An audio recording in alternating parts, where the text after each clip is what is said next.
नमस्कार दोस्तों, आप सभी का वेलकम है हमारे इस अर्जुना एकेडमी में। और आज का जो हमारा क्लास है वो है how forces affect the motion. ये क्लास जो है आपका पूरा का पूरा वन शॉट होने वाला है और आपको बहुत ही आसान और इजी तरीके से जो है ये चैप्टर जो है आपको समझ में आने वाला है। ठीक है, इस चैप्टर को बहुत ही छोटा रखा गया है, तो आपको बस 5 से 6 मिनट अंदर देना है। 5 से 6 मिनट में इसके जितने भी मेन एलिमेंट है वो सारे के सारे आपको बता दिए जाएंगे। ठीक है, हम लोग क्लास स्टार्ट करते हैं। तो सबसे पहला है कि फोर्स एक्चुअल में है क्या, समझेंगे फोर्स क्या है। तो हम जानते हैं, बचपन से पढ़ रहे हैं एक बात कि पुश एंड पुल। अगर आप किसी चीज को पुश एंड पुल करते हो, an object push and pull is called force. Push and pull of an object is called force, है ना।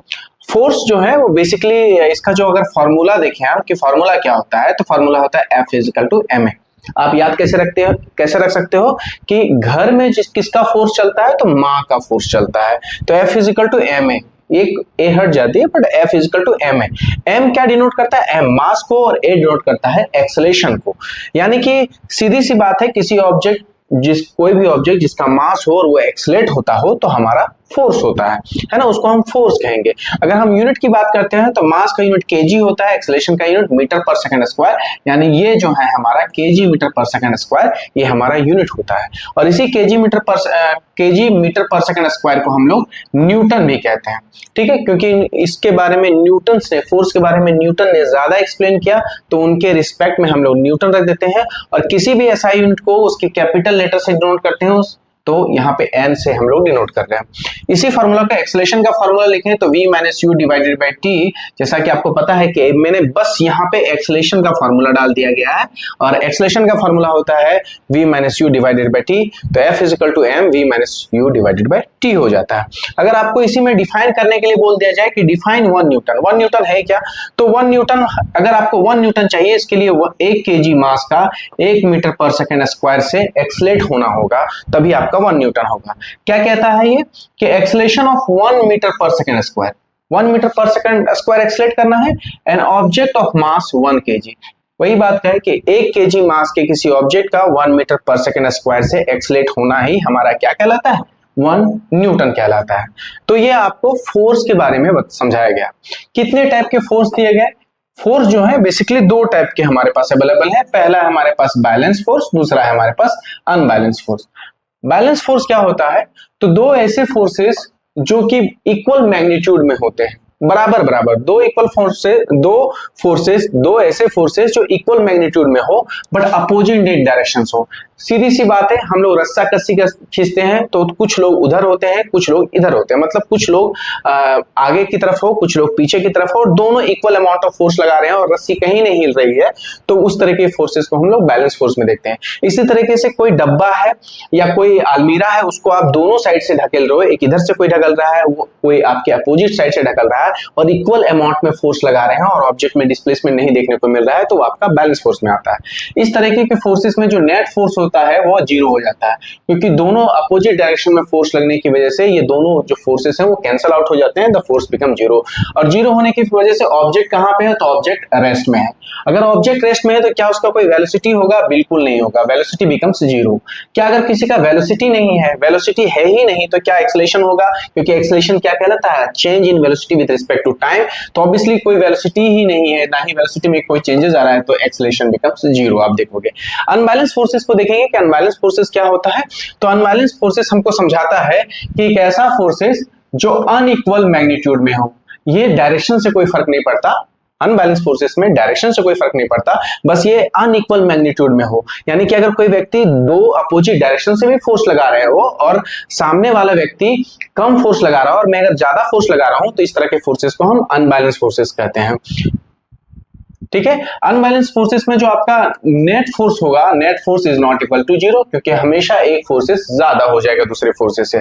ऑब्जेक्ट क्या रेस्ट में रहेगी, बिल्कुल नहीं, ऑब्जेक्ट मोशन में आ जाएगा, यानी मैं उसको धकेल पाऊंगा। जो सामने वाला व्यक्ति फोर्स लगा रहा है उससे कहीं ज्यादा मैं फोर्स लगा रहा हूं, तो उस ऑब्जेक्ट को मैं मोशन में ला पाऊंगा। तो क्या वेलोसिटी क्या 0 रहेगी, तो बिल्कुल नहीं, वेलोसिटी कुछ ना कुछ पॉजिटिव होगी, मैं धकेल पा रहा हूं उसको, एक डायरेक्शन में डिस्प्लेस कर पा रहा हूं। क्या एक्सेलेरेशन 0 होगा, बिल्कुल नहीं, एक्सेलेरेशन कुछ ना कुछ पॉजिटिव होगी।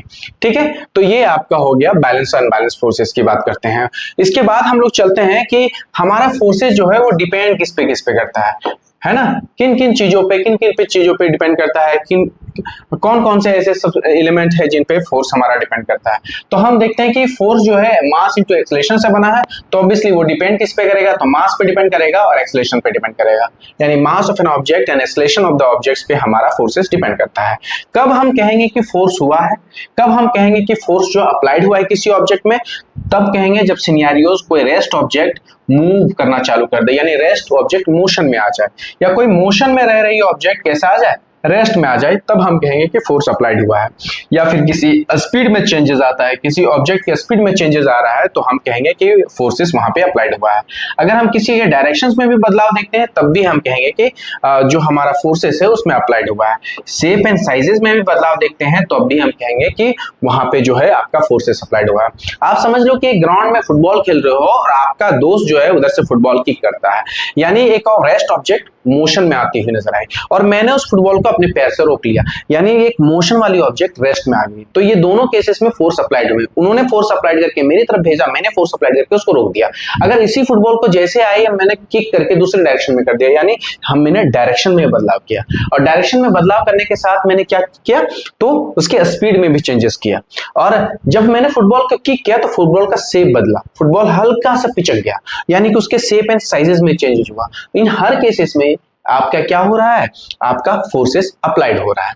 ठीक है, चलिए हम अगले टॉपिक पे चलते हैं कि बेसिकली इनर्शिया है क्या। इनर्शिया आपके बुक्स में मेंशन नहीं है, बट हम लोग समझेंगे कि इनर्शिया है क्या।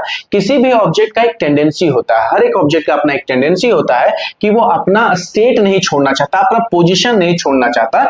बेसिकली वो हर एक ऑब्जेक्ट का अपना एक टेंडेंसी होता है जिसमें वो चाहता है कि वो अपने स्टेट में बदलाव नहीं करे, अपने पोजिशनिंग में बदलाव नहीं करे, वो ये चाहता है कि वो अपने स्टेट में बदलाव नहीं करे, तो उसको हम लोग इनर्शिया कहते हैं। बेसिकली जब हम फुटबॉल को किक करते हैं तो फुटबॉल हमेशा से लुढ़कना ही चाहता है, क्योंकि वो अपने स्टेट में किसी तरह का बदलाव नहीं करता है, जबकि फ्रिक्शनल फोर्स लग जाने की वजह से वो बॉल कुछ दूरी जाने के बाद रुक जाती है, तो उसको हम लोग इनर्शिया कहते हैं। ठीक है, इसके बाद हम लोग पढ़ते हैं कि फ्रिक्शन क्या होता है। फ्रिक्शन, हम सभी फ्रिक्शन की वजह से ही वॉक कर पाते हैं, फ्रिक्शन की वजह से ही दौड़ पाते हैं। फ्रिक्शन ना हो तो हमारा वॉक करना पॉसिबल नहीं है, लेकिन कम फ्रिक्शन हमारे लिए बेनिफिशियल होता है, एक्सेसिव अमाउंट ऑफ फ्रिक्शन हमारे लिए नुकसानदायक होता है। कहते क्या है कि एक ऐसा फोर्स, फ्रिक्शन का एक फोर्स है, एक ऐसा फोर्स जो एक्ट हमेशा किधर लगे, opposite direction of the motion, यानी आपके मोशन के अगेंस्ट में जो फोर्स अप्लाइड हो उस तरीके के फोर्सेस को हम क्या कहेंगे, फ्रिक्शनल फोर्सेस कहेंगे। इसलिए मैंने बोला अगर आपको वॉक करना है तो फ्रिक्शन फोर्सेस का रिक्वायरमेंट है, लेकिन अगर excessive amount of forces, excessive amount of friction force applied होता है तो आपके मोशन को क्या करेगा, हिंड्रेंस करेगा। देखो रफ सरफेसेस जब होगी तो आपका ज्यादा फ्रिक्शन अप्लाइड होगा, जहां कहीं भी रफ सरफेसेस मिलेगा वहां पे फ्रिक्शन ज्यादा होगा, और जहां पे स्मूथ सरफेसेस होगी वहां पे फ्रिक्शन क्या होगा, हमेशा से कम होगा। किसी भी सरफेसेस को आप स्मूथ बना सकते हो अगर उस पर आप लुब्रिकेंट डालते हो। जैसे कि कोई सरफेस है ना, और सरफेस बहुत ज्यादा उबड़ खाबड़ है, रफ है, तो वहां पे हम ऑयल पोर्स कर सकते हैं, ऑयल डाल सकते हैं या ग्रीसिंग कर सकते हैं, तो उस लुब्रिकेंट की हेल्प से हम उस सरफेस को स्मूथ बना सकते हैं। तो इस तरीके की चीजें हैं। इसके बाद हम चलते हैं न्यूटन्स के बेसिकली कुछ लॉज ऑफ मोशन है। ठीक है, न्यूटन्स के द्वारा दिए गए कुछ हमारे लॉज हैं, उसमें से पहला लॉज आता है फर्स्ट लॉ ऑफ मोशन। इस फर्स्ट लॉ ऑफ मोशन को लॉ ऑफ इनर्शिया भी कहा जाता है और लॉ ऑफ गैलीलियो भी कहा जाता है। क्यों? क्योंकि लॉ ऑफ मोशन को, फर्स्ट लॉ ऑफ मोशन को गैलीलियो के द्वारा भी इसमें अपना कंट्रीब्यूशन है, गैलीलियो का दिया हुआ ही सबसे पहला कॉन्सेप्ट है। इनर्शिया क्यों कहते हैं लॉ ऑफ इनर्शिया? क्योंकि इनर्शिया के भी कुछ पार्ट्स इसमें इन्वॉल्व है। अगर आप देखो तो कहता है एक object remains to be rest or motion, है ना, an object remains to be rest or motion unless an external force applied on it, है ना। एक ऑब्जेक्ट या तो रेस्ट में या तो मोशन में रहना चाहेगी तब तक जब तक कि उस पे एक्सटर्नल फोर्स अप्लाइड नहीं होता है। तो इनर्शिया भी आपको यही बात को दोहराती है कि टेंडेंसी है किसी ऑब्जेक्ट का कि वो अपने स्टेट में ही रहना चाहती है, यानी स्टेट ऑफ रेस्ट या स्टेट ऑफ मोशन में ही रहना चाहती है। अनलेस एंड अनटिल, यहाँ पे एक बस छोटा सा टर्म जोड़ा गया, unless and unless and until an external force applied on it. तो ये आपका फर्स्ट लॉ ऑफ मोशन होता है। जैसे कि आप मान लो कि कोई कपड़ा है, कोई तौलिया है, आप उसको भिंगा के पानी में लाते हो और अचानक से उसको झटका देते हो, या कपड़े सुखाने के लिए जब हम पानी को उसमें से निकाल के फिर उसको झटका देते हैं तो बहुत सारे देखते हैं कि वाटर के ड्रॉपलेट निकल जाते हैं। यानी कि वाटर के ड्रॉपलेट्स जहां है वो वहीं रहना चाहते थे। मैंने एक झटके को देके उस कपड़े को नीचे किया, यानी कपड़े पे मेरा फोर्स लगा, कपड़ा नीचे गया, वाटर के ड्रॉपलेट्स तो बस वहीं पे रहना चाहते थे, तो वाटर के ड्रॉपलेट्स निकल के क्या होते हैं, ऊपर की तरफ चले जाते हैं। तो ये हमारा न्यूटन का फर्स्ट लॉ हमें सिखाता है।